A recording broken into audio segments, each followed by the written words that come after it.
মা আমার কাছে আসতে যায় তাহলে সমাজ, তার সোসাইটি সবকিছু ক্লোজ করে আসতে হবে। তারাই তো আমাকে করছে, যাচ্ছে মাইকা হাফ লেডিস এগুলো বলতেছে, বড় ভাইয়েরা টিচিং করতেছে, দিনের বেলা আমাকে বলে গেছে, রাতের বেলা ঠিকই আমাকে রুমের সামনে লোক দাঁড়া করে ফিজিক্যালি অ্যাবিউজ করছে, বলে ছেলের মতো, কিন্তু আমার কিন্তু স্বাধীনতা কখনোই ছেলেদের মতো ছিল না। আমার মেয়ের স্বাস্থ্য অনেক ভালো লাগতো, মা বলতো ঠিক হয়ে যাবা তুমি। ঠিক হয়ে যাওয়ার মধ্যে শুধুমাত্র ওনার মার কথা না, এটা পুরো সমাজেরই কথা। তুমি তো ছেলে ছিলাম, মেয়ে হলা কেন? আমি কখনোই ছেলে ছিলাম না, আমাকে ছেলে করে রাখার চেষ্টা করা হয়েছিল। জীবনটা একসময় কার্স মনে হয় না, কেউ যাতে কখনো এই রকম কার্স মোমেন্ট।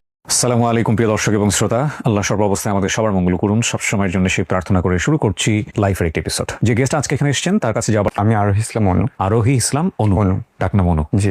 সো অনুর বয়স 32। জন্ম জেলা? আমি জন্ম নিয়েছি জয়পুরহাট জেলার পাঁচবিবি থানাতে। অনু শুরু করেন, আপনি যেখান থেকে বলতে ইচ্ছে করেন, যেভাবে বলতে ইচ্ছে করেন। তো যখন আমি আসলে বুঝি না ছেলে মেয়েদের মধ্যে যে তফাৎ থাকে, বা থাকে না যে মানে এটা ছেলেদের করতে হয় এটা মেয়েদের করতে হয়, এরকম করে যে কোনো রোজ থাকে, সেটা তার আমি বুঝতাম না, আমি তখন বাচ্চা ছিলাম।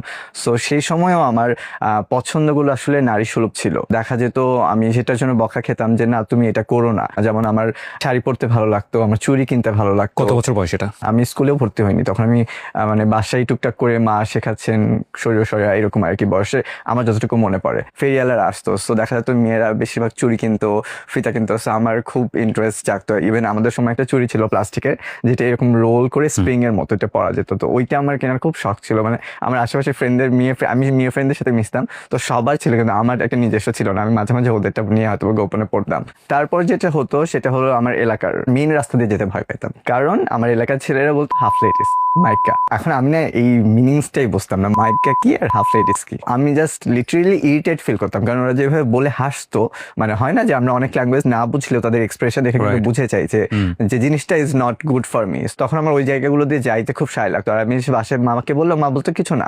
আম্মুকে অনেকে বলতো যে ওকে একটু মেয়েদের সাথে কম মিশতে দিয়েন, ওকে একটু মানে ছেলে করার চেষ্টা করেন, এই ধরনের কথাবার্তা। তারপর যখন স্কুলে ভর্তি হলাম, প্রাইমারি স্কুলে সেম থিং। স্কুলে গেলে মানে যেটা হয় যে অন্যান্য বাচ্চাদের থেকে আমাকে বিহেভিয়ার দিয়ে অনেক বেশি জাজমেন্ট করা হয়। ছেলে মেয়েদের আলাদা বসতে হয়, দেখা যায় যে আমার ছেলেদের সাথে বসতে হয় আর ছেলেরা আমাকে খোঁচায়। প্রাইমারি স্কুলটা মোটামুটি করে আমি ক্রস করি। তারপরে হাই স্কুলে অ্যাডমিশনের সময় কিন্তু দুটো অপশন থাকে, একটা বয়েজ স্কুল, একটা গার্লস স্কুল আর কম্বাইন্ড স্কুল। সরকারি school boys school and girls স্কুলকে বেশি প্রায়োরিটাইজ করা হয়, যে ওখানে চান্স পেলে তারা মেধাবী স্টুডেন্ট। তো আমি বয়েজ স্কুলে চান্স পেয়ে যাই। তখন কেবল আসলে মানে উঠতি বয়স, নিজেদের যে আসলে জেন্ডার ক্রাইসিস, মানে আসলে নিজের পরিচিতি তৈরি হয়। দেখা যাচ্ছে বাকি ছেলেরা গার্লস স্কুলের ছুটির জন্য ওয়েট করতেছে আফটার স্কুল, আমাকে উল্টো বয়েজ অ্যাট্রাক্ট করে। মানে ওদের যে খেলাধুলা, ওদের যে গল্প, ওদের যে টপিকস, ওদের যে অ্যাটিটিউড, সেই প্যাটার্নের আমি একদমই না। আমি একটু নাচ পারতাম, সো আমি নাচে নাম দিই আমাদের অ্যানুয়াল প্রোগ্রামে। তো ছেলেরা আসলে কেউ নাচে নাম দেয় না, মানে ছেলেদের স্কুলের নাচের প্রোগ্রামে নাচই হয় না, কালচারাল প্রোগ্রামে শুধুমাত্র দেখা যায় কবিতা আবৃত্তি বা সামথিং এরকম কিছু হয়, নাচ হতো না। সো আমি যখন নাম দেওয়ার জন্য দাঁড়ালাম তখনই হা হা করে হাসি আর কি। ওই দিনই মনে হয় আমি স্কুলের মধ্যে পুরো ফানি হয়ে গেলাম। আমি যখন স্কুলে যেতাম তখন স্কুলের গেটে ঢোকা থেকেই আমার ইরিটেশন কাজ শুরু করতো, কারণ সবাই কিছু না কিছু মানে আমাকে নিয়ে এইভাবে ওইভাবে বলতেছে, যাচ্ছে মাইকা হাফ লেডিস এগুলো বলতেছে, বড় ভাইয়েরা টিচিং করতেছে। সো ওগুলোর মধ্যে দিয়ে যায় ক্লাসে যে মানে কনসেন্ট্রেশনটা থাকে না। কখনো কমপ্লেন করতেন না যে স্যার আমার এরকম একটা? আমার কমপ্লেন নিয়ে না কেউ মানে সিরিয়াসলি নিত না, মানে ইটস লাইক স্যারদের কাছেও আমি ফানি, স্যাররাই তো আমাকে নিয়ে ফান করছে। যখন আমরা আর কি 9-10 দিকে উঠি, তখন আমার বিজ্ঞানের একজন শিক্ষক ছিলেন, তার নাম বলবো না।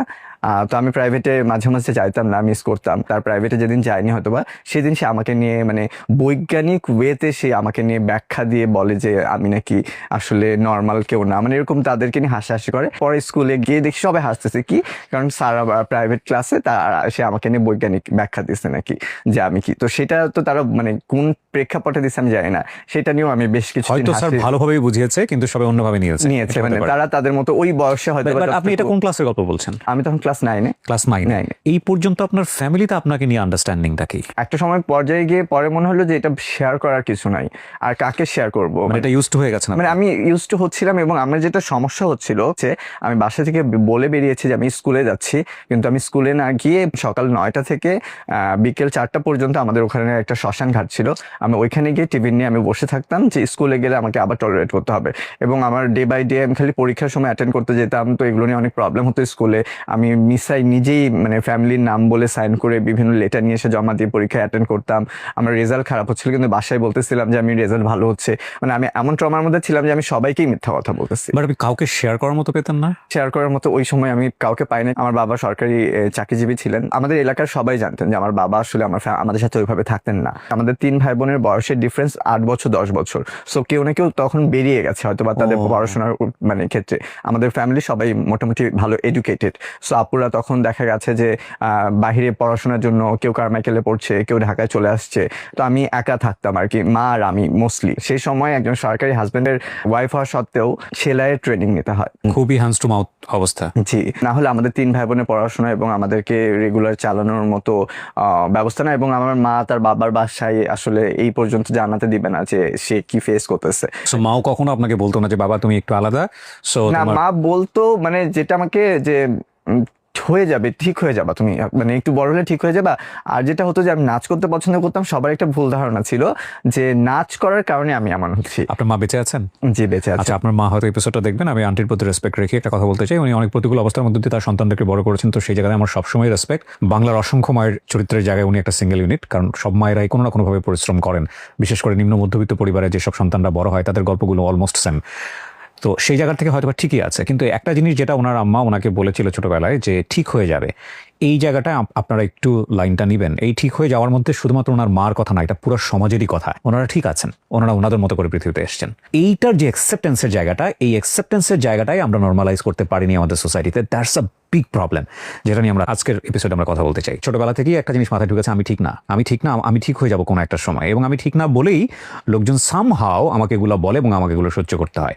এটা আপনি চোখে দেখতে পারবেন না, কিন্তু এটা যে কত বড় একটা মনোজাগতিক যুদ্ধ, এই যুদ্ধটাকে যদি আপনি উপলব্ধি করতে পারেন তাহলে আজকের এই এপিসোডটা খুবই গুরুত্বপূর্ণ আপনার জন্য। জি, তারপর স্কুলের টাইমটাতে স্কুলে যেতাম না, হঠাৎ এমন একদিন অবস্থা আমি আর্লি বাসায় চলে আসছি। মানে আমার রাস্তায় থাকতে ভালো লাগতেছিল না, শরীর খারাপ লাগতেছিল।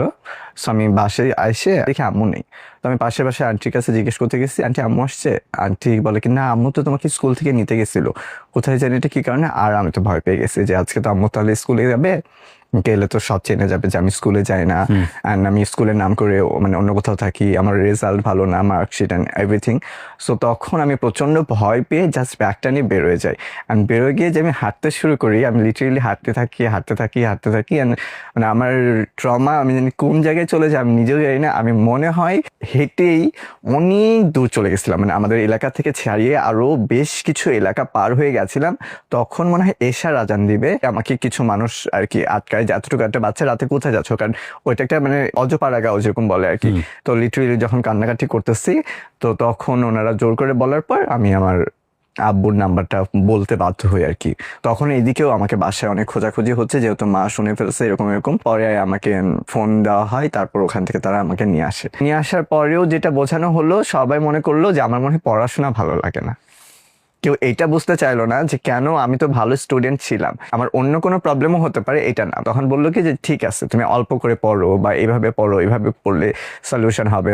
আমার বাবা আমাকে নিয়ে খুব একটা মানে ইতস্তবোধ কাজ করতো, আমাকে বাইরে নিয়ে যেতে বা আমার সাথে ইয়ে করতে। আব্বু মানে ইতস্ত ফিল করতো, অনেকেই বলতো যে নজরুলের বেটা তো হিজড়া হয়েছে রে, মাইক হয়েছে রে, এই ধরনের কথা শুনতে হতো। আমি বাসায় খুব সুন্দর হ্যান্ডক্রাফটের কাজ পারতাম। তখন রবি দুর্পাট বলে একটা প্রোগ্রাম হতো টেলিভিশনে, দেখানো হতো। তো ওখানে প্যানেলে অনেক কিছু শেখানো হতো, পুতুল বানানো, তারপর কুশন বানানো, এরকম আর্ট এরকম। তো আমাদের ওখানে আসলে এরকম টিচার ছিলেন না যারা এগুলো শেখাবে। তো আমি ঘরে বসে দেখে আমি আসলে বাইরে যেতাম না। ইভেন কি মাটি দিয়ে টেরাকোঠা বানানো এরকম সবকিছু, আপুদের জামার ডিজাইন করতাম, সেলাই করতাম আম্মুর সাথে বসে বসে। সো এই ধরনের কাজগুলো আমি অনেক বেশি পছন্দ করতাম, বিকজ ওটাই আমাকে হ্যাপি করতো, মানে আমার সময় কাটানোর একটা মাধ্যম ছিল। তারপর যখন আমি একটু নাচের জগতে গেলাম, ছোট্টবেলা থেকে ফ্যাসিনেশন কাজ করতাম। আমার ফ্যামিলি জানতো না যে আমি আসলে আমার ফ্রেন্ডদের বাসায় গেলে বা ওরা ক্যাসেট ছাড়লে আমি ওদের নাচ দেখে ওদের সাথে নাচি, মেয়েদের dancing in my office cuz আমি দেখতেছিলাম যে ওকে ফাইন, ইটস বিউটিফুল। জি, তো তখন আমি ওরকম নাচ করতেছিলাম। যে স্কুলে আমি পার্টিসিপেট করি, সেই স্কুলে একটা ডান্সের টিচার আসে। তো উনি আমাকে একটা প্রোগ্রামে দেখে যে আমি নাচ করি, কিন্তু আসলে মানে it's not a proper dance. তো উনি তো বোঝে, যেহেতু উনি শিক্ষক, ইকবাল হোসেন জয়। তো তখন বলে যে তুমি কি নাচ শিখবা, তুমি নাচ করতে চাও, তোমার নাচ ভালো লাগে? আমি বলছি হ্যাঁ ভালো লাগে, কিন্তু আমার পরিবার থেকে তো দিবে না। বলছি কি তো আমাদের মতো কাউকে কারোর পরিবার থেকেই দেয় না। সো আমার এই ওয়ার্ডটা খুব ভালো লাগলো। এই প্রথম মনে হলো সামওয়ান টেল মি যে আমাদের মতো, মানে আমাদের মতো একটা ওয়ার্ড আমি শুনলাম আর কি। এবং সে আমাকে বললো যে টেনশন করো না, তোমার কোনো ধরনের গুরুদক্ষিণা দিতে হবে না, তুমি আসো শেখো, এটাতে আমার ভালো লাগবে। তখন আমি আম্মুকে বললাম, মা আমার থেকে টাকা নিবে না। তো বলছে যে ঠিক আছে, মানে হাই স্কুল পর্যন্ত, স্কুলে পাশ করে কলেজে গেলে কিন্তু আর শেখা যাবে না। আমাদের তো 26শে মার্চ বা 16 ডিসেম্বরে ডিসপ্লে হয়ে থাকে গ্রামে, তো আর গার্লস স্কুল ডিসপ্লেতে ফার্স্ট হতো। সো আমি যাওয়ার পর এটা অপোজিট হয়েছে, আমাদের বয়েজ স্কুল স্কাউটেও ফার্স্ট হয়েছে, ডিসপ্লেতেও ফার্স্ট হয়েছে। সো বিকজ অফ মি, তো এসএসসির পর তখন আমি ভালো রেজাল্ট করার কারণে আমাকে একটা ফোন দেওয়া হয় বাসা থেকে। এর আগেও ফোন ছিল কিন্তু ক্যামেরা ভিডিও আলা বা ইন্টারনেট আলা ফোন না। সো তো তখন আমি ফেসবুক ওপেন করি 2010-এ। তখন আমি ইন্টারে ভর্তি হই আমাদের কলেজে, আমাদের ওখানে একটা সরকারি কলেজে সায়েন্সে, কিন্তু আমি দেখি আমি আসলে কেমিস্ট্রিতে অনেক উইক ছিলাম অ্যান্ড আমার প্রেশার হয়ে যাচ্ছিল অনেক বেশি। তখন আমি আর ওখানে যে নাচ করা বন্ধ করে দিল যেহেতু কলেজে উঠলাম, তো তখন আমি ভাবলাম যে আমার এই সিটিটাই লিভ করা দরকার। এই সিটিতে সবাই আমাকে চেনে, আমার মতো আমি আমার মতো করে কিছু করতে পারবো না। সো আমি যদি বাহিরে যাই তাহলে আসলে মেবি আমি কিছু করতে পারবো।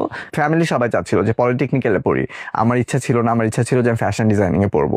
তো তখন ওখানে ফ্যাশন ডিজাইনিং মানে আমাদের এলাকায় একজনই পড়তো, অ্যান্ড তার থেকে শোনা যে ইটস ভেরি কস্টলি। তখন আমি ডিপ্লোমা ইঞ্জিনিয়ারিং এর জন্যই পরীক্ষা দিই ফ্যামিলির কথা মতো, 1 বছর মিস দিয়ে, অ্যান্ড আমি ময়মনসিংহ পলিটেকনিক ইনস্টিটিউটে সরকারিতে চান্স পেয়ে যাই। জি। চান্স পাওয়ার পরে যেটা হয় যে ওখানেও আমি কি ভাবি যে কেন আমি এখানে চান্স পেলাম, কারণ আমার বড় বোন এবং দুলা ভাই ওখানে থাকেন। তো ফ্যামিলির মধ্যে ঢুকতে হলো।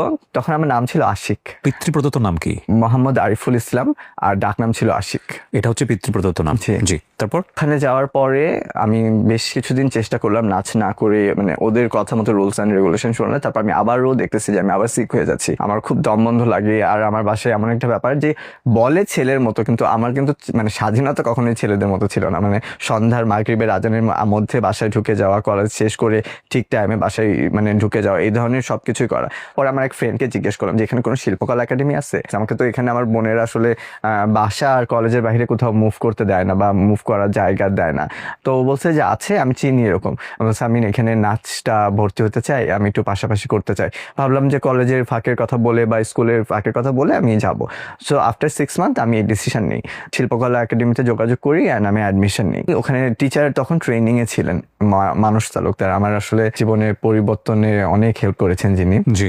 তখন যখন আসলেন তখন আমাদের ক্লাস শুরু হবে, তো আমি গেলাম ওখানে। সো ওখানে আমি নতুন নাম দিই। আমি এখানে ভয়ে আমার আশিক নামটা ইউজ করি না, আমি অর্ণব নাম দিই, যাতে মানে সবাই আমাকে অন্যভাবে মানে অন্য নামে চেনে, আমি এদিকে আমার মতো করে চালাতে পারি। তো ওইভাবে আমি ওখান থেকে কাজ করতেই 1 সপ্তাহের মধ্যে বিটিভি থেকে একটা প্রোগ্রাম আসে ওনাদের কাছে, সেখানে ছেলে ডান্সার আরেকজন দরকার। সো আমার তো টিভিতে প্রোগ্রাম করা ইজ লাইক ড্রিম, আমার অনেক শখ ছিল ছোটবেলা থেকে। এর আগে আমাদের ছোটবেলাতেও অনেকে প্রোগ্রাম করতে টিভিতে গেছে এলাকা থেকে, আমাকে নেওয়া হতো না কারণ ফ্যামিলি থেকে একটা বিগ অ্যামাউন্ট দিতে হতো যাতায়াতের ভাড়া, শুটিং এর ড্রেসের জন্য। সো এটা আমি এফোর্ড করতে পারবো না দেখে দেওয়া হতো না। তো এখানে আমার থেকে টাকা চায়নি, আমাকে বলছে যে তোমাকে এমনিতেই নেওয়া যাওয়া হবে, তুমি ভালো নাচো, you are already a dancer, so তুমি চাইলে আমাদের সাথে এটা করতে পারো। এবং ওখানে শিবলি নিপা ম্যাম থাকবে, মানে আমি এটা ভেবেই আমি অনেক এক্সাইটেড। সো বাসায় অনেক কষ্ট করে ম্যানেজ করলাম, গেলাম বিটিভির শুটিং এ। আসতে আমাদের লেট হচ্ছিল অলমোস্ট 12টা। তখন আমাকে বাসা থেকে বলা হয় যে বাসায় ঢোকা যাবে না। ভিডিওর এই পর্যায়ে যারা এসএসসি পরীক্ষা সম্পন্ন করে ফেলেছো তাদের জন্য ছোট্ট কিছু পরামর্শ। আমরা জানি যে এই সময়টা অনেকেই তেমন একটা কাজে লাগাই না আমরা, এবং এই সময়টাতে সাধারণত আমরা শুয়ে বসে বিভিন্নভাবে মোবাইলের রিলস দেখে সময়টাকে নষ্ট করি। কিন্তু এই যে 3 থেকে 4টা মাস সময় আমাদের হাতে থাকে, জীবনের এই সময়টাকে স্কিল ডেভেলপমেন্টের কাজে লাগিয়ে নিজেকে কিন্তু অন্য লেভেলে নিয়ে যাওয়ার সুযোগ থাকে। বিশেষ করে যারাই কাজটা করতে চাও তাদের জন্য আমি বলবো, স্কিল ডেভেলপমেন্টের অসংখ্য সেক্টর আছে, কিন্তু যেই সেক্টরেই তুমি যেতে চাও না কেন, তোমাকে ইংরেজিতে ভালো হতেই হবে, এটার কোনো অল্টারনেটিভ নাই। এবং এই বিষয়টা মাথায় রেখে ইংলিশ থেরাপি দারুণ একটা সুযোগ দিচ্ছে সবার জন্য। সেটা হলো স্টুডেন্টদের জন্য থাকছে basic AI training. I repeat, basic artificial intelligence training. এই যে জার্নিটা, এই জার্নিটাকে আনন্দময় করতে ট্যুর এবং আউটডোর অ্যাক্টিভিটি থাকবে। রেজাল্ট প্রকাশের পর সংবর্ধনা অনুষ্ঠান থাকবে। কোর্স শেষে 1 বছর পর্যন্ত মাস্টারি ক্লাবে প্র্যাকটিস করার সুযোগ থাকবে। একসাথে বসে ইংলিশ মুভি দেখা, ইংলিশ ম্যারাথন সহ বিভিন্ন এক্সাইটিং অ্যাক্টিভিটিতে অংশগ্রহণের সুযোগ থাকছে। এবং কোনোভাবেই বলার সুযোগ নেই যে ইংলিশ থেরাপি শুধুমাত্র ইংরেজি শেখায়। আমরা এই ইংরেজি শেখার জার্নিটাকে বলছি আ লাইফ ট্রান্সফরমেশন জার্নি। যারা ভর্তি হতে চাও, আমার স্ক্রিনে বেশ কয়েকটি নাম্বার উঠেছে, সেখানে কল করতে পারো। Good luck. তখন আমাকে বাসা থেকে বলা হয় যে বাসায় ঢোকা যাবে না, সো দ্যাট আমি নেক্সট টাইম আর কখনো যাওয়ার ইয়ে না করি এত রাতে। বাট আমি যে বাসার বাইরে থাকবো সেটা নিয়ে তাহলে টেনশন ছিল না, যদি যারা আমাকে টেনশন করতে বাসার বাইরে কই থাকবে ও, এই শহরে তো ওর পরিচিত কেউ নাই, আর নাচে ওদের সাথে কয়েকদিনই বা চেনে। আমি তখন আমার নাচের টিচারকে বললাম যে স্যার আমাকে কি রাখা যাবে? তো আসলে এই মানুষগুলো এত মানুষের স্ট্রাগল দেখে অভ্যস্ত, তারা আসলে সাপোর্টিভ হয়। তখন বললো যে কেন, কি সমস্যা? আমাকে বাসায় ঢুকতে দিবে না, কারণ আমার বোন তো আমার দুলা ভাইয়ের সাথে থাকে, বলতেছে যে কালকে সকালে বাসায় আসতে, রাতের বেলা না। তো তারপর আমাকে আর বাসায় ঢুকতে দিল না। পরের দিন গেলাম, তো পরের দিনও কেউ নর্মাল না, আমার সাথে ঠিক মতো কথা বলে না। তো তখন দেখে বুঝতে পারতেছিলাম যে এটা আমার কন্টিনিউ করা হবে না হয়তো, বা করতে দিবে না। যেদিন নাচের প্রোগ্রাম দেখায় সেদিন তো আমি অনেকক্ষণ ধরে ওয়েট করতেছিলাম যে আমি দেখবো টিভিতে, হ্যাঁ। আনফর্চুনেটলি ওই দিন আমার প্রোগ্রামে আমাকে এক ফোঁটাও মানে ঠিক মতো দেখাই নাই। আমি তখন আমার ফ্যামিলিদের সবাইকে বলে রাখছিলাম, সো দ্যাট ওয়াজ ভেরি মানে এম্বারেসিং যে আমাকে ঠিক মতো দেখাই নাই, অন্যদেরকে দেখাচ্ছে। কজ টিভি চ্যানেলগুলো এমন যে যারা রেগুলার কাজ করে তাদের ফেস অলরেডি চেনা থাকে, সো আমার ফেস একদমই নতুন ছিল। আমাদের ওটা একটা কম্পিটিশনের মতো ছিল, সো আমি ওই কম্পিটিশনে আরো পার্টিসিপেট করছি এবং পরের এপিসোডগুলোকে আমাকে দেখানো হয়েছে, কিন্তু কখন আর কাউকে বলি নাই দেখার জন্য ওই দিনের পর থেকে। ভয় পেয়ে গেছি। হ্যাঁ, সেখান থেকে ময়মনসিংহের যাত্রা শুরু আমার। আমাকে সবাই ময়মনসিংহ হিসেবে চেনে, কজ আমি আমার সব ডকুমেন্ট আমার ফ্যামিলির কাছে, আমার আগের কোনো ডকুমেন্ট আমার কাছে নাই এবং আমি সেগুলো নিয়েও নাই। কারণ একদিন একটা মুহূর্ত তৈরি হয় আমার বোনের বাসায়, এমন আমি মুহূর্তটা ডিটেলস বলতে পারবো না, যে ঘটনার প্রেক্ষিতে আমার বোন বলে তুমি বাসা ছেড়ে তাহলে নিজের মতো চলো, আর নয়তো বা তুমি তোমার বাবা মার কাছে চলে যাও, আমরা তোমাকে দেখতে পারবো না। যারা ভাবছিল যে আমি হয়তো বা এটা ভয় পেয়ে লাইফটাকে গুছিয়ে নিব বা আমি ওনাদের মতো করে থাকবো, আমি যেটা ভেবে দেখলাম আসলে জীবন তো একটাই, বাঁচতে হবে। আমি সেই দিন ভোরের মধ্যে আমার সব ব্যাগ ট্যাগ গুছিয়ে নিয়ে আপুর বাসা থেকে বেরিয়ে গিয়ে আমি আমার নাচের টিচারের স্কুলে সামনে দাঁড়িয়ে থাকি। স্যার যখন স্কুলে ঢুকে এসেই দেখে যে আমি দাঁড়ায় আছি, কি ব্যাপার তুই এত সকাল সকাল এখানে আসছিস, মানে কি হয়েছে? তো স্যারকে তখন খুলে বললাম যে এরকম সমস্যা হয়, আমাকে জয়পুরহাটে চলে যেতে হবে আর নয়তো এখানে থাকতে হবে। স্যার বলে তুমি কি চাও? আমি বলছি স্যার আমি তো এখানে থাকতে চাই। বলে তুমি সার্ভাইভ করতে পারবা, কারণ তুমি তো একটা ফ্যামিলি স্ট্যান্ডার্ড বিলং করে চলাফেরা করছো বা থাকছো, তুমি তো মেসে গেলে মেসের লাইফ স্টাইল এগুলো সেগুলো অনেক রকম ডিফারেন্ট, খাবার দাবার এগুলো এত মানে কষ্ট বেয়ার করবা কি করে। তখন গোপনে 2টা নাচের টিউশনি করাতাম আমার হাত খরচ এবং নাচের খরচ চালানোর জন্য। তখন আমি বলছি যে স্যার আমি পারবো। স্যার বলে কি আচ্ছা আমি তো আসতে হেল্প করার চেষ্টা করব, আমাকে একটা মেসে দিতে যায়। তখন সেপ্টেম্বরের 13 তারিখ, এমন একটা মানে সময় যে আসলে মেসের সিট ফাঁকা বা এরকম কিছু নাই, মানে ছেলেদের হোস্টেল। হ্যাঁ ছেলেদের হোস্টেলে। আমি আসলে কখনো কারোর সাথে রুম শেয়ার করে থেকে অভ্যস্ত না, আর সেখানে হলো আমার কাছে ছেলেদেরকেই মানে আমার অপোজিট অ্যাট্রাকশনে কাজ করতো যাদের সাথে, এবং তারাই আমাকে সব থেকে বেশি বোলিং এবং টিচ করতো। সো তাদের সাথে আমি মানে নর্মালি কমফোর্টেবল না। আমার যদি থাকতে হয় খাইতে হয় করতে হয় আমি তাও করবো, কিন্তু আমি ওদের সাথে থেকেই করবো, কিন্তু আমি করবো, আমি আর বাসায় ব্যাক করবো না। তো তখন আমার একটা ফ্রেন্ড ওই মেসের মধ্যে আসে, তখন বলে কি রে তুই এখানে? তখন আমি বলি যে আমার বাসায় এরকম প্রবলেম হয়েছে। তো তখন ওরা বলে যে এখানে তো তুমি থাকতে পারবা না, তাহলে তার থেকে বেটার যে আমাদের মেসে আপাতত রুম শেয়ার করে আমাদের 3 জনের রুমে আরেকটা আমরা কোনো রকম অ্যাডজাস্টেবল করে দিচ্ছি ফ্লোরিং, ওখানে আমরা কেউ মিলে অ্যাডজাস্ট করে থাকবো, পরের মাসে আমাদের নিচে তলায় একটা রুম ফাঁকা হবে, তুমি ওই রুমে ওই সিটটা নিও। তো তখন আমি আমার ফ্রেন্ডদের ওখানে যাই। আমি যখন ওদের সাথে থাকতে শুরু করলাম, ওরা আমাকে বুঝতে শুরু করলো যে আমি আসলে মানুষটা কেমন বা আমি কতটা ইমোশনাল। ওরা আমাকে অনেক সম্মান করতো। আমি তখন 2টা টিউশনি করায় মনে হয় 1700 টাকা পেতাম। সো আমার মেস ভাড়ার একটা সিট ভাড়ায় ছিল 700 টাকা, তারপর 3 বেলার খাবার খরচ দিতে হতো, তারপর আমার মান্থলি কিছু পড়াশোনার জন্য খরচ থাকতো। আমি তখন ডিপ্লোমা ইঞ্জিনিয়ারিং পড়তেছি, আবার সাথে নাচের ক্লাসে যাওয়া, টিউশনি নেওয়া, তো হাত খরচ অনেক হতো না ওইভাবে। মোস্ট অফ দ্য টাইম আমি যেটা করতাম সকালবেলা কোনোদিন খেতাম না, সকালবেলার খাবারের মিলটা বাঁচায় রাখতাম, সো দ্যাট মানে মাস গেলে 15টা মিল কমে যেত, আর দুপুরবেলা রাতের বেলা মিলটা দিতাম। তারপর যেদিন করে টিউশনিতে যাইতাম তো নাস্তা কিছু না কিছু তো দিত, সো ওই সময়ের মিলটা বন্ধ রাখতাম। আর যদি কোনোদিন নাস্তা না দিত তখন হয়তো বা রুটি কলা কিছু একটা খেয়ে নিতাম। ফ্যামিলি থেকে যোগাযোগ করা হতো না আপনার সাথে? মাই আমার সাথে মানে কোনো রকমে যোগাযোগ করতো, তাছাড়া কেউ আসলে ইয়ে করতো না। সবাই ভাবতো যে আমি একটা সময় পরে হয়তো ব্যাক করবো, আমি যে কন্টিনিউয়াস এইভাবে থাকবো সেটা আসলে কেউ ভাবতে পারে নাই। আমি যে নিচের রুমটা নিশ্চয়ই রুমে শিফট করি না, কারণ রুমে শিফট করলে অনেক কিছু কিনতে হবে, আর ওদের রুমে থেকে গেলে যেটা হয় যে আমার ওই জিনিসগুলো কেনা হয়নি, কারণ কেনার জন্য মিনিমাম অ্যাটলিস্ট 5 থেকে 6 হাজার টাকা আমার তখন প্রয়োজন। ওই 5-6 হাজার টাকাটা আমার আসলে হাতে মোটা অঙ্কে দেওয়ার মতো বা আমার করার মতো আমার কেউ নাই। আমি আসলে তখন ভাবতে পারি না কার কাছে ধার চাবো, কি চাবো, মানে এতগুলো টাকা। স্টুডেন্ট তো আমরা সবাই না। হঠাৎ করে কলেজে আন্দোলন হয়, মানে যে এপিট ওপিট লাগে না, এরকম আন্দোলন হয়। হওয়ার পর অনবর্তীকালের জন্য আর কি কলেজ বন্ধ হয়ে যায়।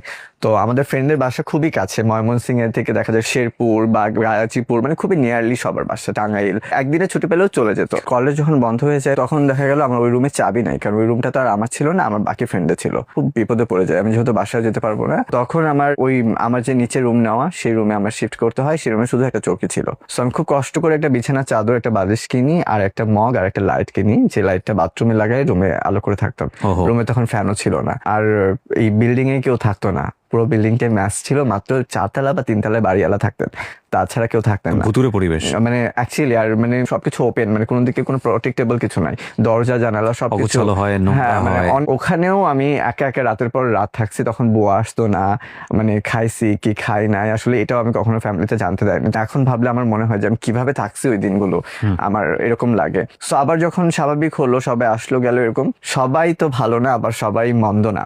আমার কিছু ফ্রেন্ড আছে এমন যারা আসলে তাদের সিগারেটের টাকা, মানে আমি তো আসলে ওরকম কিছু নেশা করতাম না, সো আমার ওদের সিগারেটের টাকা দিয়েও আমাকে বলছে যে কাজটা কর, মানে বুঝতে পারছে যে আমার এটা খুব নিডেড, আমার ওই সময় টাকা নাই, সো ওরা ওইটাও করছে। এরকম বন্ধু ছিল, এবং এমনও ছিল যারা আমাকে বিভিন্ন রকম ভাবে ফিজিক্যালি অ্যাবিউজ করা, যখন আমি রুম শেয়ার করে থাকতাম, বা আমাকে ব্ল্যাকমেল করা, অনেক রকম বাজে সিচুয়েশনের মধ্যে দিয়ে যেতে হয়েছে। মানে শ্বাসরুদ্ধকর পরিবেশ ছিল, এবং লিটারেলি আমার মনে আছে যে একবার এমন একটা ঘটনা ঘটে যেটা মানে অ্যাবিউজিং ভাবে, যে ওটার পর আমি বেশ ট্রমাটাইজ হয়ে যাই, এবং আমি তখন আমার বাকি ফ্রেন্ডদেরকে বলি যে আমরা কি আলাদা করে বাসায় শিফট করতে পারি। ও তখন বললো যে বাসা তো আমাদেরকে ভাড়া দিবে না। একটা জিনিস একটু চিন্তা করে দেখবেন কিনা, মানে ওর জন্য তো ফিমেল হোস্টেলেও তো ঢুকতেও পারবে না, কারণ ফিমেল হোস্টেলে ওকে নিবেই না, ডেফিনেটলি কোনো অথরিটি নাই। এখন মেল হোস্টেলেই ওকে যেতে হচ্ছে, এবং মেল হোস্টেল ওর জায়গা থেকে বায়োলজিক্যালি অ্যাকসেপ্টেড না, ও পারতেছে না নিতে। তাহলে ও কোথায় যাবে? মানুষের জন্মের পরে বেসিক কিছু নিড সে রাষ্ট্রের কাছ থেকে নাই, সমাজের কাছ থেকে নাই। দ্যাট ইজ ভেরি নর্মালাইজ, আমাদের মতো মানুষের জন্য খুবই নর্মালাইজ। একটা থাকার জায়গা থাকবে, খাদ্যের সংস্থান থাকবে, মাথার উপরে ছাদ থাকবে, স্বাস্থ্য সুরক্ষা নিশ্চয়তা থাকবে, কিন্তু ওর বেসিক জায়গাগুলোই কিন্তু একেবারে টলমলে। তো তার কাছ থেকে আপনি সোসাইটি কি এক্সপেক্ট করেন, রাষ্ট্র হিসেবে কি এক্সপেক্ট করেন? এবং এটা শুধুমাত্র একজন অনুর গল্প না, আমাদের সমাজে তৃতীয় লিঙ্গের অনেক মানুষের গল্প একই রকম। আপনি বললেন যে কোথাও মেস ভাড়া করে বা কোথাও রুম ভাড়া করে থাকতে পারি না। যেহেতু ময়মনসিংহ আমার একটু ভালো পরিচিত হচ্ছিল অ্যাজ এ ডান্সার, আমি আমার এক আন্টিকে বলার পরে ওই আন্টি একটা বাসার ব্যবস্থা করে দেয় যেখানে গিয়ে আমরা থাকতে পারি। তো ওখানে আমি আলাদা একটা রুম নিই, এবং আমার ফ্রেন্ডরা একটা রুমে 3 জন মিলে, আমরা 4 জন মিলে একটা বাসা নিই। আপনার ক্ষেত্রে এরকম কখনো হয় নাই? সাধারণত আমরা শুনি যে যারা মানে এইরকম থার্ড জেন্ডার আছেন বা তৃতীয় লিঙ্গের আছেন, তারা কিন্তু খবর পেয়ে গেলে তারা দল ধরে এসে নিয়ে যেতে চায়। আসলে এমন হয়নি তা না, এটা ভুল ইনফরমেশন যে তারা খবর পেলে এসে জোর করে নিয়ে যেতে চায়। এটা হলো আমাদের দেশের রটানো একটা রিউমার বলতে পারেন। আচ্ছা। হ্যাঁ, কাইন্ড অফ, কজ মানে এগুলো বলে আগেকার অনেকেই থার্ড জেন্ডার, তারা আসলে শিক্ষিত না, তারা কিভাবে নিজেদের গল্পগুলোকে মানে এক্সপ্লেন করবে তারা জানে না।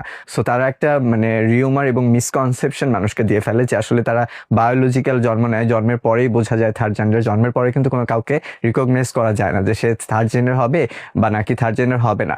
যেমন আমাদের যে কারো হাত না থাকতে পারে জন্মগতভাবে, পা না থাকতে পারে, চক্ষু না থাকতে পারে, তেমন অনেকের কিন্তু লিঙ্গেও প্রবলেম হতে পারে, কিন্তু তার মানে যে সে থার্ড জেন্ডার তা না। থার্ড জেন্ডার বলে তো কোথাও কিছু নাই আসলে এই দেশে, আর বাহিরের দেশে বলতে ইন্ডিয়া ছাড়া আমরা হিজড়া শব্দটা কোথাও শুনি না। তাহলে বাকি দেশে তারা মানে জায়গা কোথায়? এই 2 দেশে জন্ম নিচ্ছে হিজড়া, এটা তো একটা কমিউনিটি যারা নিজেরা ক্রিয়েট করছে, নিজেদের বাঁচার অধিকার তৈরি করার জন্য নিজেদের মতো করে একটা কমিউনিটি তৈরি করছে, দেখে তারা বাঁচতে পারতেছে। তারা আসলে ওই জায়গা থেকে ভেঙে বলতে পারে না, কারণ সমাজ বলতে দেয় না আমাদেরকে। অ্যাকচুয়াল কথাটা বললে তো তাহলে অনেকের ভেতরেই যে নারী সত্তাটা আছে, তখন সেও তো নিজেকে ওইটা দাবি করে ফেলতে পারে, বা সেও আগায় আসতে পারে। মানে জীবনে সবার সাথে ফাইট করা অনেক ইজি, কিন্তু পরিবারের সাথে ফাইট করাটা সব থেকে ডিফিকাল্ট। জীবনের প্রথম সংগ্রামটা মনে হয় আমাদের শুরু হয় পরিবার থেকেই। পরিবারই তো একসেপ্ট করতে পারে না, যারা জন্ম দিয়েছেন। আই এম সো সরি, আমার মা এত কেয়ারিং করে, মানে তারপরে কথাটা বলতে যে আমার মা তো আমাকে মানতে পারে না, এবং আমার বাবা, আমার ভাই বোন তারাই মানতে পারে না যে আমি আসলে অন্য লিঙ্গের বা আমি অন্য রকম। এটার আমাকে পেছনে আপনার মা বাবা দায়ী না, এটার পেছনে সমাজ দায়ী। জি। বিকজ আপনার মা বাবা বা 8-10টা মা বাবা যদি এই জিনিসটাকে আমাদের সমাজে খুব নর্মাল হতো, যে যেভাবেই পৃথিবীতে আসুক না কেন তার সুন্দরভাবে বাঁচার অধিকার আছে, ইটস ভেরি নর্মালাইজ। সব মানুষ একরকম হবে না। হ্যাঁ, so it is very normal ফিনোমেনা। যে আমরা যদি ওইভাবে জিনিসটাকে সোসাইটিতে অ্যাকসেপ্ট করতাম, তাহলে বাবা মারা সন্তান নিয়ে এত টেনশন করতেন না। ওই টেনশন থেকে হয়তো বা করেন। ওই যে হয় না যে আমাদের আসলে গল্পগুলো হাইড করে যায়। এমন অনেকেই আছে আমার দেখা যে সুইসাইড করছে, ওই গল্পটা ওখানেই ক্লোজ হয়ে গেছে। কিন্তু ও যে কেন সুইসাইড করছে, আসলে সবার তো নেওয়ার ক্ষমতাটা এক থাকে না, যে এতবার ফিজিক্যাল অ্যাবিউজ হওয়ার পর, এতবার মেন্টাল অ্যাবিউজ হওয়ার পরও যে আমি আজকে এখানে বসে আসছি। আমার মনে হয় যে এখন আমি অনেক বেশি মানে মেন্টালি আনস্টেবল হয়ে গেছি, মানে এত বেশি নিতে মানে অ্যাবজর্ব করতে করতে। তখনও ময়মনসিংহে কিন্তু মানে স্ট্রাগল ছাড়ি নাই। আমি ময়মনসিংহে নাচ করতেছিলাম এবং পাশাপাশি পড়াশোনাও করতেছিলাম। জি, বাসাটা পেলেন?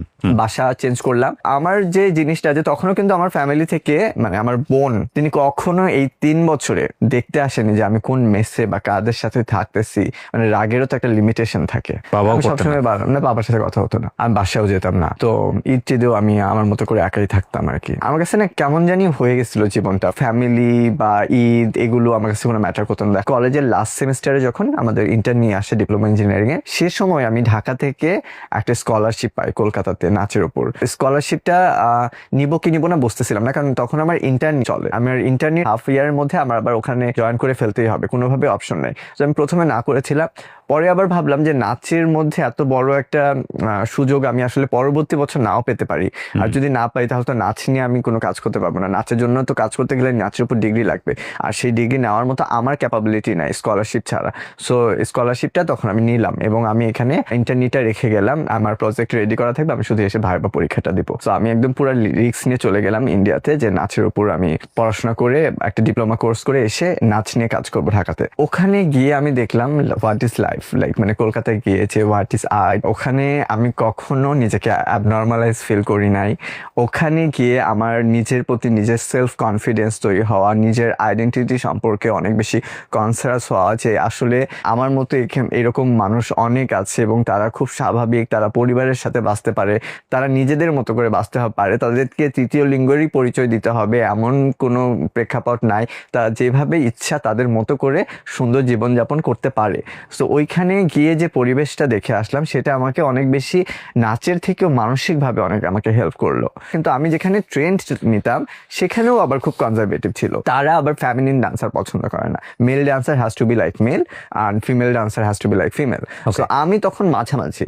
সো ওখানে আমাকে শেখাইতো এবং আমি আমার ব্যাচে ফার্স্ট হয়েছে, কিন্তু কখনো আমাকে কাজে নেওয়া হয়নি। আমি যখন বাংলাদেশে ব্যাক করি তারপরে জার্মান গেটে ইনস্টিটিউট ইয়াং কোরিওগ্রাফার প্ল্যাটফর্ম বলে ডান্সারদের জন্য একটা প্ল্যাটফর্ম মেক করে, যেখানে আপনি অ্যাপ্লাই করে আপনার থিমের উপর কাজ করতে পারবেন। সো তখন আমি হিউম্যান মানুষ নামে একটা থিমের উপর কাজ করার আমি প্রপোজাল দিই তাদেরকে। সেটা ছিল আমার লাইফের স্ট্রাগলটা, যে কিভাবে আমি আসলে সোসাইটির বুলিং থেকে শুরু করে নিজেকে এতদূর পর্যন্ত আনি। তখন আমাকে অনেকে বুলিং করে যে এই থিমে করতেছো, তোমাকে তো এরা মেরে ফেলবে, তোমাকে তো ওরা মেরে ফেলবে, হ্যান করবে ত্যান করবে, এরকম ধরনের অনেক কথা ওঠে। But German GATE institute really liked it. So তারা আমার এটা পছন্দ করে এবং জার্মান থেকে একজন কোরিওগ্রাফার আসেন, আমি তাদের আন্ডারে কাজ করি এবং আমার যখন প্রেজেন্টেশন হয় কাজটা এত বেশি ভালো হয়।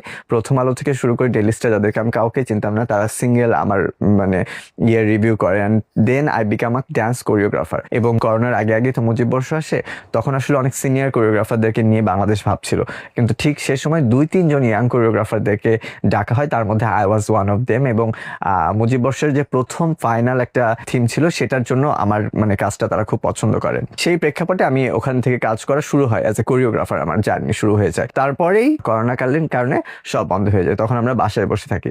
সো এর আগে থেকে আমার মেয়ে স্বাস্থ্য অনেক ভালো লাগতো, কিন্তু আমি কখনো তখন পর্যন্ত আপনি মেলই থাকেন? আমি মানে বাহিরে আমি ঘরোয়া ভাবে অনেক বেশি স্বাস্থ্য পছন্দ করতাম। এবং আমার মানে যখন আমি আলাদা থাকতাম, যখন আমার মেসে কেউ থাকতো না, আমি নিজে নিজে স্বাস্থ্য পছন্দ করতাম। এবং নাচ করার একটা অন্যতম কারণ ছিল যে আমি ওখানে গেলে মেকআপ করতে পারি, আমি ওখানে গেলে সেজে নাচ করতে পারি, প্ল্যাটফর্মে নিজের মতো করে এক্সপ্রেশন দিতে পারি, আর সেটার জন্য আমাকে বাহবা দেওয়া হয়। এই কারণেই নাচটা আমার অনেক বেশি ভালো লাগতো বা আমি এটার প্রতি মনোযোগী ছিলাম। সো করোনাকালীন সময় আমি যেটা করলাম, আবার একটা নতুন নাম ক্রিয়েট করলাম, আরোহী সেন। ওকে। আমি কিছু উইক কিনেছিলাম, কিছু ড্রেস কিনেছিলাম, সেগুলো দিয়ে আমি টিকটকে, বা তখন মিউজিক্যালি ছিল অ্যাকচুয়ালি, তো মিউজিক্যালি আমি বানাতাম আর কি অ্যাজ এ ফিমেল। তো আমি আমার ফ্রেন্ডদেরকে দেখাতাম বা ইনবক্সে পাঠাতাম, তো ওরা বলতে ভালো, ওটাই আমার ভালো লাগতো। তো অনেকে পুশ করছে যে তুমি এটা আপলোড করো বা এরকম করো, তো তখন আমি আপলোড করার সাহস পাচ্ছিলাম না। তখন আরোহী সেন দিয়ে আমি আপলোড করতে শুরু করলাম, অ্যান্ড দেখি যে মানে খুব রেসপন্স ভালো হচ্ছে আর কি করোনাকালে। তো তখন আমার বানানোর স্পিড আরো বেড়ে গেল। তখন অনেকের কিউরিয়াসিটি জাগে, মনে করো অনেকে কলকাতার মেয়ে, আবার অনেকে মানে আমি তখন কোনো ভয়েস দেওয়া বা কিছু না, শুধু গানের সাথে লিপসিং করা ভিডিও দিতে থাকি, মানে এটা খুব মানে ভাইরাল হতে শুরু করে। তো আমার আশেপাশে কিছু মানুষ, মিডিয়ার মানুষ জেনে গেল যে আমি আসলে কলকাতার না বা আমি নিয়ে না। তখন আফটার করোনা ব্রাইডাল শুটের একটা ট্রেন্ড ছিল যে টিকটকারদেরকে নিয়ে ভাইরাল পার্সনদেরকে নিয়ে ব্রাইডাল শুট হয়। সো একজন 2জন 3জন এরকম আমাকে নক করতেছিল শুট করার জন্য, করবো কি করবো না। সেখানে শর্ত ছিল মেল টু ফিমেল ট্রানজেকশন করে দেখাতে হবে, যেহেতু অ্যাজ আমি মেল থাকি লাইফ লিড করি আর আমি ফিমেল সাজি। আর তখন এটা ইন্টারন্যাশনালি একটা ট্রেন্ড চলতেছিল কাইন্ড অফ, মানে আমাদের পার্শ্ববর্তী দেশগুলোতেও এই ট্রেন্ডটা খুব চলতেছিল, টিকটক মিউজিক্যাল বা ইনস্টাগ্রামে মেল টু ফিমেল ট্রানজেকশন করতেছে। সো না বুঝেই ওইটা করে ফেলা, তখন মিলিয়ন ভিউজ, ভাইরাল, মানুষ ট্রল করতেছে। তখন মানে একদিকে মকড হচ্ছে, একদিকে ট্রল হচ্ছে, মানে দুটোই নিচ্ছে। তখন আমি আসলে বুঝতে পারতেছিলাম না যে আমি কি করব। তখন বেশ কিছু ইন্টারভিউ যখন আমাকে আরো চিনতে শুরু করলো, সোশ্যালি জানতে শুরু করলো, তখন আমার মানে সোশ্যাল প্রেক্ষাপটের জায়গা থেকে আমার বলতে হলো যে আমি মেল, বা আমি এত খুলে আমার নিজেকে বলিনি। আমাকে সবাই বললো তুমি বলো যে তুমি ছেলে কিন্তু তুমি মেয়েদের গুণ পারো। কিছু জিনিস অবশ্যই অভিনয়ে মানুষ অনেক কিছু করতে পারে, কিন্তু সারাটা জীবন অভিনয় করতে পারে না। এটা আমি যখন রিয়েলাইজ করলাম তখনই আমি আমার অরিজিনালিটি প্রকাশ করলাম। আসলে আমি আরোহী। কোনো একটা দাওয়াতে বা ইনভিটেশনে আমরা গেছি, তো ওখানে মেয়েরা আসছে, ছেলেরা আসছে। আমি নর্মালি বেশি ক্রাউড পছন্দ করতাম না, কারণ যে ক্রাউডে আমার একটা ট্রমা কাজ করতো। ক্রাউডে গেলে যখন মেয়েদেরকে দেখতাম খুব সুন্দর লাগতেছে, আই বিকাম ইনসিকিউর, মানে আমার খুব আপসেট লাগতে শুরু করতো, আর আমি কেমন জানি হয়ে যেতাম। আমি নিজেকে নিয়ে কখনো কমফোর্টেবল ফিল করতাম না, মানে আমার খুব আনইজি লাগতো। মানে আমি যে কাপড় চোপড় পরতাম আমার খুব শাই লাগতো। যখন আমি শুটে যাই মেকআপ নিয়ে অ্যান্ড আই বিকাম আরোহী অ্যান্ড আমি শুট করি, তখন আমি অনেক কনফিডেন্ট ফিল করি অ্যান্ড আমার নিজের মধ্যে একটা আলাদা গ্রেস ফিল করি। বিকজ আমি যেখানে গেছি, যখনই গেছি, যেভাবে গেছি, হয় মেন্টালি অ্যাবিউজ হয়েছি, নয়তো বা ফিজিক্যালি অ্যাবিউজ হয়েছি, দিনের পর দিন, মানে মাসের পর মাস। আমি এত ড্রামার মধ্যে ছিলাম যে আমি আসলে ভাবতাম যে আমার মার কখনো কিছু হয়ে গেলে হয়তো আমি চেঞ্জ হবো। মার কখনো কিছু না, মা হয়তো মারা গেলে মানে আমি কতটা ট্রমার মধ্যে থাকলে মানুষ এরকম ভাবতে পারে নিজের মাকে নিয়ে। যখন আমি এটা বলছি যে I am changing my self, হ্যাঁ আমি যেটা আমি সেটা, তখন আমার ফ্যামিলি আমাকে বলেছিল যে তুমি বিয়ে করো না, তুমি কোনো কিছু করো। আমি তো এটা আগেই বলেছিলাম যে আমি বিয়ে করতে পারবো না, কারণ আমি একটা তেমন মানুষের সাথে কিভাবে থাকবো। তখন বলছিল এটা করো না, সেই প্রেক্ষাপটে আমরা তোমাদের সাথে কোনো রকম সম্পর্ক রাখতে পারবো না। মানে আপনার এই নিউ চেঞ্জেস এর ব্যাপারে তাদের আপত্তি ছিল, দরকার হলে সম্পর্কই রাখবে না, সম্পর্কই রাখবে না। তখন আমি আসলে বলি যে সেটা কখনো সম্পর্কই ছিল না, যদি আমি বলি। কারণ এক সময় ছিল যখন আমি শুধু নাচ করতাম, সেটা তোমাদের কাছে প্রবলেম ছিল, যে নাচ করার কারণে আমি মেল হয়ে যাচ্ছি, এবং সেই প্রবলেমের কারণে আমি অনেক বছর একা থাকছি। আমার টাকায় আমি পড়াশোনা করছি, আজকে এই পর্যন্ত আসছি, স্টেবল হয়েছি। এখন প্রবলেম হলো আমি ছেলে থেকে কেন মেয়ে সাজতেছি, সেটার কারণে তোমরা লজ্জা পাচ্ছ।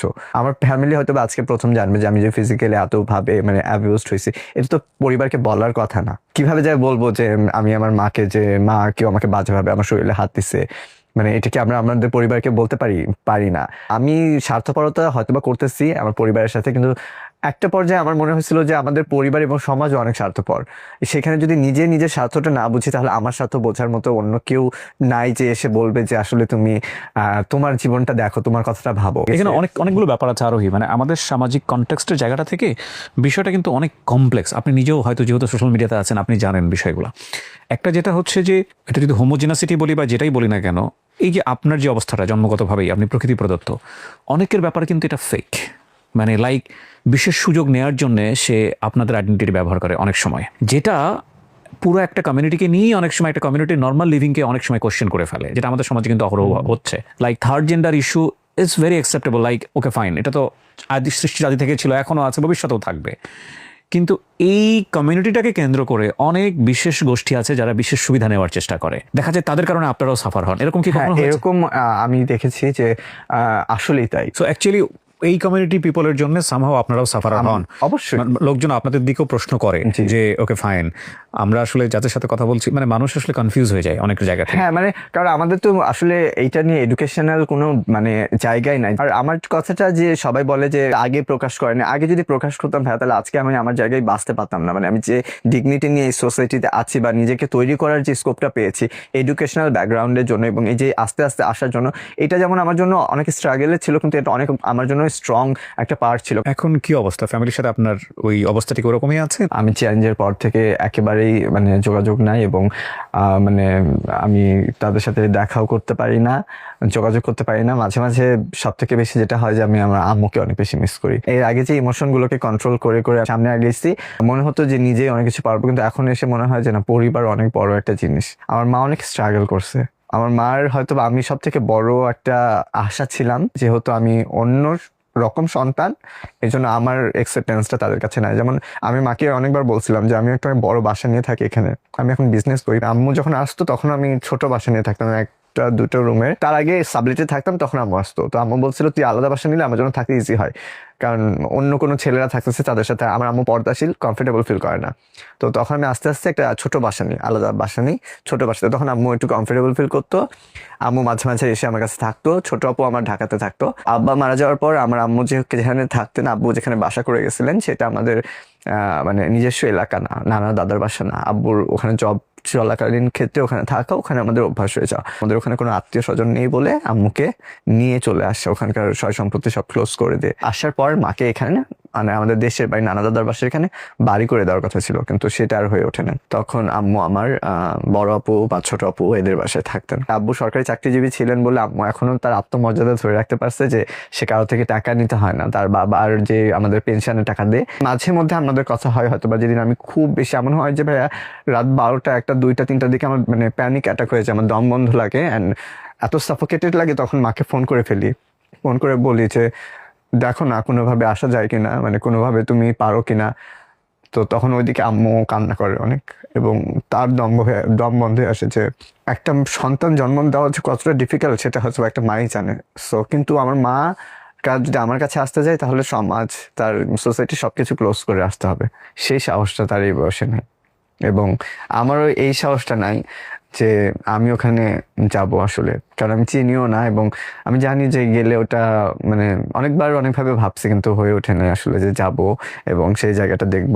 আমাদের মতো মানুষরা হয়তো অনেক শক্তভাবে, অনেক সুন্দরভাবে আমরা ডিসিশন নিয়ে আমরা এখানে আছি, কিন্তু জীবনের একাকিত্বতা যে কত বড় একটা কঠিন জিনিস সেটা এখনকার এই স্টেজে এসে রিয়েলাইজ করতে পারতেছি। পুরোটা জীবন একাই থাকতে হবে। হ্যাঁ, তবে চেষ্টা করতেছি not to be like that, in a different way. যে মানে আমার যে বিজনেস কোম্পানি, কিসের বিজনেস আপনার? আমার জুয়েলারি অনলাইন একটা শপ আছে জেবার বাই আরোহী নামে, যেটা আলহামদুলিল্লাহ আস্তে আস্তে ছোট থেকে বড় হয়ে উঠতেছে কেবল। আমার বাসার সাথে একটা ছোট রুম অ্যাড করা হয়েছে, যেখানে অফলাইনও করবো আমরা, স্টুডিওর মতো, যে কাস্টমার্স ক্যান কাম। সো ওখানে আমার ইচ্ছা আছে যারা আমার মতো মানুষ আস্তে আস্তে তাদের কর্মসংস্থান বাড়ানো। আপাতত আমার আন্ডারে বেশ কিছু মানুষ কাজ করছেন, এমপ্লয়িজ, বাট আমার কমিউনিটির কেউ না, কারণ আমার কমিউনিটির কাউকে আসলে কাজ করানোর জন্য তাদেরকে আসলে আমাকে তৈরি করতে হবে কিছুটা এডুকেটেডলি, কিছুটা বিহেভলি, যেটা আসলে তারা পায়নি, তাদের দোষ না। তো আমি হুট করে যখন আমাকে আমার এলাকার মানুষ যেভাবে একসেপ্ট করছে, আমার বাড়িওয়ালা যেভাবে একসেপ্ট করছে, because of my behaviour and চলাফেরাতে কখনো তারা আসলে রং কিছু খুঁজে পায়নি। ওই যে বললাম যে কাছ থেকে একটা মানুষকে দেখলে হয়তোবা যারা আমাকে অপছন্দ করে তারাও হয়তোবা পছন্দ করতো বা বুঝতো বা জানতো, তা না হলে তো আমি আসলে টিকে থাকতে পারতাম না। আমি আমার পোস্টে দেখি যে দেখা গেছে 1000 যেখানে রিয়াক্ট, সেখানে হয়তোবা 25টা হাহা, 9টা অ্যাংরি রিয়াক্ট, আর বাকি সবই তো like, love and care. So 1000-এর মধ্যে আমি যদি এখন 30 জন বা 40 জনকে এত ইম্পর্টেন্স দিয়ে মানে করি, তাহলে এটা আমার ভুল। সাদগুরুর একটা খুব চমৎকার কথা আছে, যদিও তো লাইফ ফিলোসফি পুরোটুকুই যে আমি নিব বিষয়টা এরকম না, বাট তার কিছু কিছু কথা তো অফকোর্স আমি অনেক পছন্দ করি। সাদগুরুকে নিশ্চয়ই আপনারা চেনেন, খুব চমৎকার। সেদিন তার একটা বই পড়ছিলাম, সেখানে খুব চমৎকার একটা কথা বলেছে, সেটা হচ্ছে এই যে অন্যকে দেখে আপনার মধ্যে এক ধরনের kind of frustration, ego, anxiety বা ক্ষোভ, রাগ, দুঃখ, স্বররিপু যেটাকে আমরা বলি, সেই যে ব্যাপারগুলো আপনার মধ্যে কাজ করে অন্যের কোনো একটা ইস্যু নিয়ে, তো এটা যাকে নিয়ে হচ্ছে তার কোনো ক্ষতি হচ্ছে না, এটা অ্যাকচুয়ালি আপনার ব্রেনকেই টক্সিক একটা জায়গাতে নিয়ে যাচ্ছে এবং এটা আপনার ক্ষতি হচ্ছে। তো ডিসিশন ইজ ইয়োর্স যে আপনি ক্ষতিটা নিজে নিজে করবেন কিনা। ওনার কোনো একটা পোস্টে গিয়ে বা ওনার কোনো একটা সোশ্যাল হ্যান্ডেলে গিয়ে কেউ হাহা রিয়েক্ট দিচ্ছে, কারো হয়তো অনেক বেশি অ্যাংজাইটি হচ্ছে, কারো হয়তো অনেক বেশি কষ্ট লাগছে, প্রবলেমটা তার। আর একই সাথে ওই যে রিয়াক্টটা দিচ্ছে, সেই রিয়াক্টটাকে উনি যদি খুব সিরিয়াসলি নিয়ে নেয় নেগেটিভলি, তাহলে এই প্রবলেমটাও তার। অর্থাৎ যাকে আমি খুব সিরিয়াসলি নিচ্ছি না নেগেটিভ ওয়েতে, তার কোনো ক্ষতি হচ্ছে না, ক্ষতি হচ্ছে আমার নিজের। এখন সিদ্ধান্ত আপনার যে ক্ষতিটা আপনি নিজে নিজে করবেন কিনা। এটাকে খুব সহজ করে উনি 1 লাইন 2 লাইনে বলেছে, তো আমি আসলে একটু ইন ডিটেলই বললাম।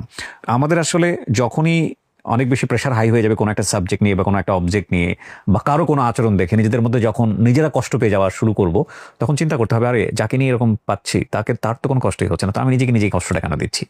So try to be calm always, ব্রেনটাকে ঠান্ডা রাখা এবং নিজের ভেতরের যে অর্গানগুলো আছে সেগুলোকে লাভ করা উচিত। আমি আরো একেবারে শেষের দিকে চলে এসেছি আপনার গল্পের। আমি একটা প্রশ্ন দিয়ে শেষ করতে চাই, কেন বললেন আপনি আজকের এই গল্পটা? অনেকেরই জানা উচিত হোয়াট ইজ তৃতীয় লিঙ্গ। আমাকে সবাই কোয়েশ্চেন করে যে তুমি তো ছেলে ছিলা, মেয়ে হলা কেন? ভিডিওর এই পর্যায়ে যারা এসএসসি পরীক্ষা সম্পূর্ণ করে ফেলেছো তাদের জন্য ছোট্ট কিছু পরামর্শ। আমরা জানি যে এই সময়টা অনেকেই তেমন একটা কাজে লাগে না আমরা, এবং এই সময়টাতে সাধারণত আমরা শুয়ে বসে বিভিন্নভাবে মোবাইলের রিলস দেখে সময়টাকে নষ্ট করি। কিন্তু এই যে 3 থেকে 4টা মাস সময় আমাদের হাতে থাকে, জীবনের এই সময়টাকে স্কিল ডেভেলপমেন্টের কাজে লাগিয়ে নিজেকে কিন্তু অন্য লেভেলে নিয়ে যাওয়ার সুযোগ থাকে। বিশেষ করে যারা এই কাজটা করতে চাও তাদের জন্য আমি বলবো, স্কিল ডেভেলপমেন্টের অসংখ্য সেক্টর আছে, কিন্তু যেই সেক্টরেই তুমি যেতে চাও না কেন, তোমাকে ইংরেজিতে ভালো হতেই হবে, এটার কোনো অল্টারনেটিভ নাই। এবং এই বিষয়টা মাথায় রেখে ইংলিশ থেরাপি দারুণ একটা সুযোগ দিচ্ছে সবার জন্য। সেটা হলো স্টুডেন্টদের জন্য থাকছে basic AI training. I repeat, basic artificial intelligence training. এই যে জার্নিটাকে আনন্দময় করতে ট্যুর এবং আউটডোর অ্যাক্টিভিটি থাকবে। রেজাল্ট প্রকাশের পর সংবর্ধনা অনুষ্ঠান থাকবে। কোর্স শেষে 1 বছর পর্যন্ত মাস্টারি ক্লাবে প্র্যাকটিস করার সুযোগ থাকবে। একসাথে বসে ইংলিশ মুভি দেখা, ইংলিশ ম্যারাথন সহ বিভিন্ন এক্সাইটিং অ্যাক্টিভিটিতে অংশগ্রহণের সুযোগ থাকছে। এবং কোনোভাবেই বলার সুযোগ নেই যে ইংলিশ থেরাপি শুধুমাত্র ইংরেজি শেখায়। আমরা এই ইংরেজি শেখার জার্নিটাকে বলছি আ লাইফ ট্রান্সফরমেশন জার্নি। যারা ভর্তি হতে চাও, আমার স্ক্রিনে বেশ কয়েকটি নাম্বার উঠেছে, সেখানে কল করতে পারো। Good luck. তুমি তো ছেলে ছিলা, মেয়ে হলা কেন? আমি কখনোই ছেলে ছিলাম না, আমাকে ছেলে করে রাখার চেষ্টা করা হয়েছিল। এটা হয়তোবা প্রত্যেকে না বুঝলেও আমার এই কথা শুনে সেই পরিবারের মানুষগুলো বুঝবে যার পরিবারে এখনো সন্তানটা আমার মতো স্টেজে আছে।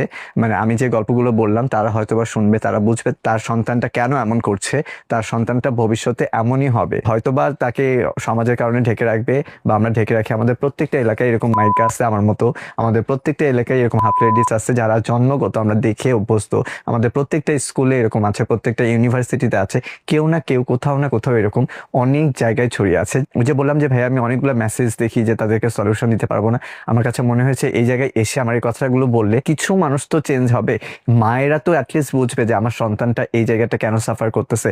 আসলেও আমরা চাইলেই ওকে চেঞ্জ করতে পারবো না, ওর সত্তা চেঞ্জ করতে পারবো না। ওকে যতই বড় হোক না কেন, মানে ও চেঞ্জ হয়ে যাবে না, এটা চেঞ্জ হবার না। এটা আমরা জন্মগতভাবে আল্লাহ প্রদত্ত এরকম হয়েছি। তো ওই ক্ষেত্রে আমার কাছে মনে হয় যে আমার এই গল্পটা বলা খুব দরকার ছিল, যে যেন সেই মানুষগুলো, সেই মাগুলো, সেই পরিবারগুলো তার সন্তানদেরকে কেয়ার করতে শেখে এবং ছোটবেলা থেকে জোর করে ছেলেদের খেলনা মেয়েদেরকে এবং মেয়েদের খেলনা ছেলেদেরকে ধরায় দেওয়া উচিত না, যেটা আমাদের ক্ষেত্রে হয়। আর এটা শুধুমাত্র আমি আমার এরকম না, অনেক মেয়েদের ক্ষেত্রেও কিন্তু সেম অপোজিট ব্যাপারটা হয়, যে তারা আসলে ফিজিক্যালি মেয়ে হলেও তারা মানসিকভাবে ছেলে। আমি আমার সময় থাকা নেতাদেরকে দেখছি খুব স্ট্রেট এসে, মানে তখন তো আমি মানে অ্যাজ এ ফিমেল নিজেকে প্রমিনেন্ট করি না, কিন্তু আমি সফট, একটু দেখতে বাঁকা নরম, দিনের বেলা আমাকে বলে গেছে হাফ লেডিস মাইকা, রাতের বেলা ঠিকই আমাকে রুমের সামনে লোক দাঁড়া করে ফিজিক্যালি অ্যাবিউজ করছে। আমি সরি টু সে, বাট এটা আমার সাথে হয়েছে ময়মনসিংহ থাকাকালীন। জীবনটা একসময় কার্স মনে হয় না? কেউ যাতে কখনো এই রকম কার্স মোমেন্টের মধ্যে দিয়ে না যায়। লাইক আপনার জীবনে মনে হচ্ছে যে এই জীবনটা আসলে রেখে হবে কি? আমি ডেফিনেটলি ওনাকে যদি কোশ্চেনটা করি, কোশ্চেনের অ্যান্সারটা কিভাবে আমার জানা আছে, তারপর আমি করছি। আপনার কখনো সুইসাইডাল মেন্টালিটি হয়েছে? আমার এখনো করে, বহুবার হয়েছে। আমি জানি প্রশ্নের উত্তর, কারণ এত বেশি মানুষের গল্প নিয়েছি তো আমি সামনাসামনি দাঁড়ালেই বুঝতে পারি যে গল্পগুলোর এন্ড রেজাল্ট কি। তো এইরকম ফিলিংসের মধ্য দিয়ে কোনো মানুষকে যাতে যেতে না হয় যে আমার লাইফটা একসময় আমার কাছে কার্স মনে হচ্ছে, এবং এটার জন্য আমরা প্রত্যেকে কম বেশি প্রত্যক্ষ এবং পরোক্ষভাবে দায়ী।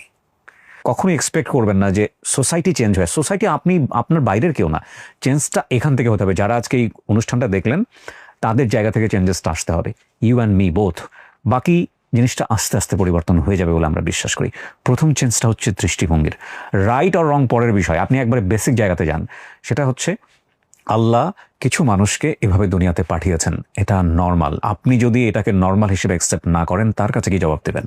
পরবর্তীতে লাইফস্টাইল নিয়ে অনেক ধরনের তর্ক বিতর্ক হতে পারে, সেটা আপনারও আছে, আমারও আছে, অনেকেরই আছে। কিন্তু আমরা জন্ম থেকে এদেরকে নর্মাল হিসেবে অ্যাকসেপ্ট করাটা আজ পর্যন্ত পারিনি। এই যে না পারাটা, সেটার দায় আপনার যেমন আমারও তেমন। গল্পটা এখানেই শেষ হোক।